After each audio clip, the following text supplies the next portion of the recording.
చూద్దాం. వాడు చెప్పాడు కదా అని చెప్పి పోలీసు అనుమతి లేకుండా ఉండి నియోజకవర్గంలో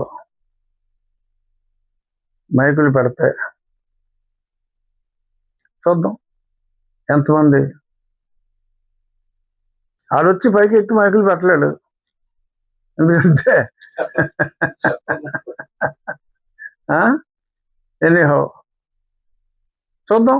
నేను మెయిన్ మీ ఉద్దేశం కూడా నిన్న తిట్టిన తిట్లు గురించే ప్రెస్ మీట్ అడుగుంటారు.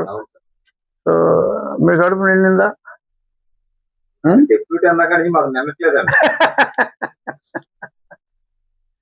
అదే మరి డిప్యూటీ కళ్యాణ్ గారి పదవి కోరుకుంటున్నాడు.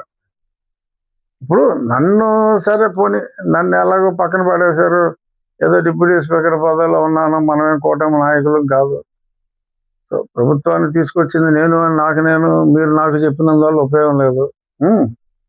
బట్ మరి కూటమి నాయకులు పవన్ కళ్యాణ్ గారిని కూడా మరి ఆ రకంగా తీసి పడేస్తూ, సరే జగన్ తిడితే తిట్టారు, దానివల్ల నాకు వచ్చిన నష్టం ఉంది. కానీ అంత సాక్షిలో అంత ప్రమోట్ చేస్తున్నప్పుడు తిట్టడం అనేది అన్యాయం.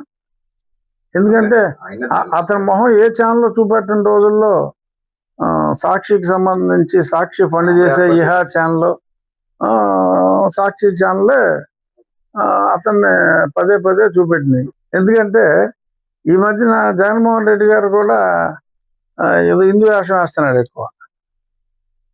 మరి ఈయన దళిత ద్వేషి అన్న ఇమేజ్ తీసుకొచ్చి ఆయనకి హిందువులను దగ్గర చేయాలని చూస్తున్నాడా, లేదంటే ఏమో చెప్పలేం. బాబు గారిని హిందూ ద్వేషిగా చూపెట్టి హిందువులను పూర్తిగా దూరం చేసి, ఏమో మరి కన్ఫ్యూజ్ చేశారా? మీరేదో మాట్లాడి ఇతనేదో మాట్లాడి మొత్తం మీద నన్ను కన్ఫ్యూజ్ చేయకండి. ఇప్పటికే నా నాలుగు ఏమైపోతుందో అన్న భయంలో నేనున్నాను. మళ్ళీ ఇలా మీతో మాట్లాడాలంటే నాకు నాలుగు ఉండాలి, లేదంటే అదేదో సినిమాలో సుబ్బరాజుకి నాలుగు పోదా అంటూ ఉంటుంది. ఏ సినిమా అది? ఏదో మహేష్ బాబు సినిమా. సుబ్బరాజు మాట పోద్ది అనమాట, అని గాలి ఊస్తే అదేదో మాటలాగా వస్తుంది. ఓకిరి కాదు ఏదో సినిమా. సర్లే ఏదోట్లే. సో అలాగే అయిపోద్ది. సో అంచేత నా నాలుగు ఉండగానే మీరు చక్కగా మాట్లాడించేసుకుని అన్నారు కదా, అంటే బొత్తిగా పట్టించుకున్నట్టుంటే ఫీల్ అవుతాడండి, అంతే.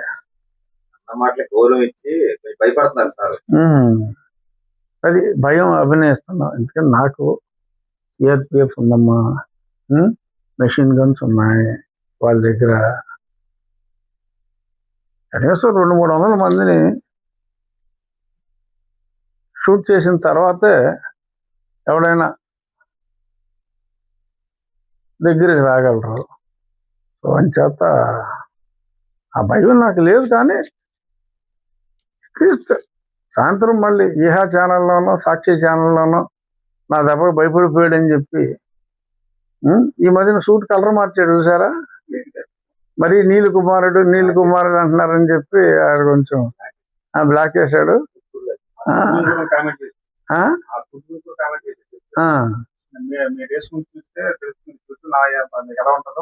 డెఫినెట్ గా గుడ్డోడు సూట్ వేసుకున్నానికి నేను సూట్ వేసుకున్నానికి తేడా ఉండదంట. అది చెప్పిన దాంట్లో తప్పే ఉంది, కరెక్ట్గా చెప్పాడు. అదే ఆడి మీద నాకు గుడ్డ ఎక్కువ పడద్ది. ఆడికి మీటర్ చాలు, ఇంత ఉంటాడు ఆడు, నాకు 2 మీటర్లు అడద్ది. మరి హైట్ ఉంది వెయిట్ ఉంది కదా, తప్పేం మాట్లాడాడు పాపం. నాకు చిన్న గుడ్డ సరిపోద్దురా సూట్కి, నీకైతే భీమవరం షాపులన్నీ కావాలన్నాడు.